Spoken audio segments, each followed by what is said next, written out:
Hello and welcome to another episode of the GTeX Show. My name is Simone Vincenzi and I am your host for today. And I'm here with the incredible, the one and the only ex-Montessori teacher, Linda Granson. Linda, thank you very much for coming. Hi Simone, thank you for inviting me. It's great having you here. Now today I would really love to ask you a couple of questions about education. Okay. Is it working? Is it or not working? The traditional education system. No, it's not. Many children are leaving primary school still really not confident readers and writers. They're going into secondary school with really poor self-esteem because they just are not confident, they're not keeping up with their peers. That system really works for those that are able to learn, but for the children that need more individual attention, then they tend to get left behind very early on. It's true. I had a friend of mine, for example, that he had a son and he didn't have that support at school. Yeah. So what can we do different to make sure that we can support everyone? Because I'm sure that they are gifted and talented as well, right? Yeah.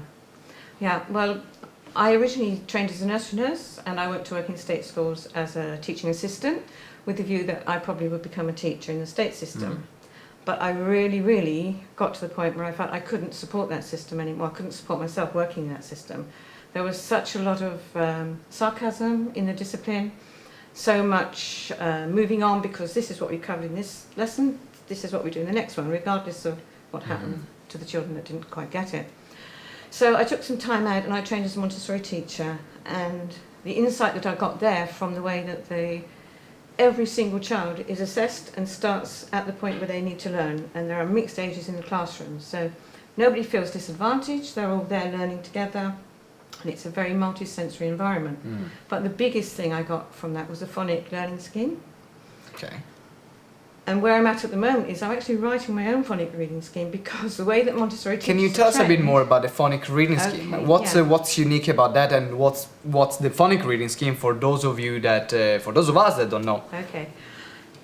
It has been adopted in mainstream schools now, but again you've got the same problem with this is what we're teaching for 2 weeks, these are the sounds, and it's a sound symbol association. But very often, again, it's moved on very quickly, so a child that is still working at, say, a 3-level phonic word like cat or dog or pig, they still need to do a lot more work, have lots more fun exercises. Yeah. The next stage starts before they're ready. Whereas with Montessori, you have your own record-keeping system whereby you don't go to the next stage. But generally, because it's so well documented, each child does learn very quickly. Perfect. So it's more personal rather than collect a group of people and tick boxes. Yeah, and I've seen it work so well so often.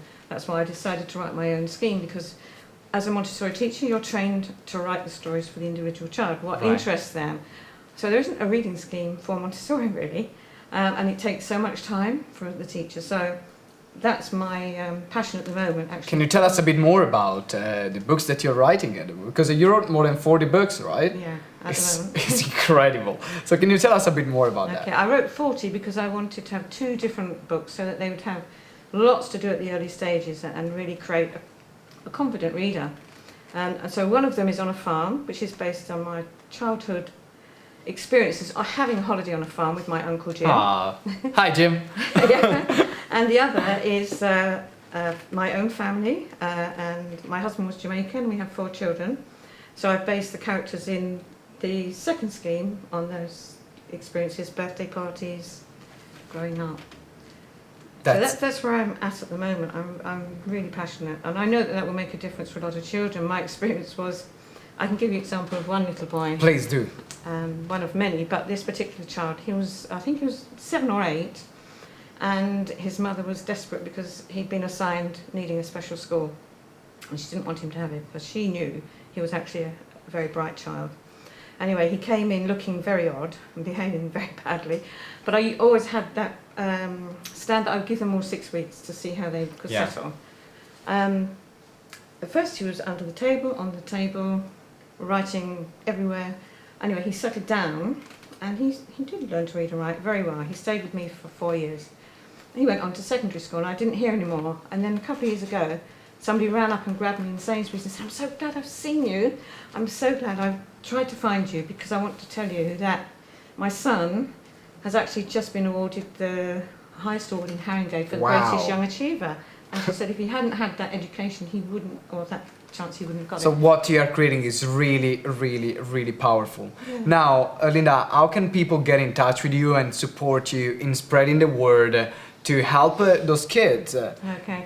Well, at the moment, I don't have a business that's actually running. I'm still in the process of creating these books and marketing them. So you can contact me on my email because I am looking for an illustrator.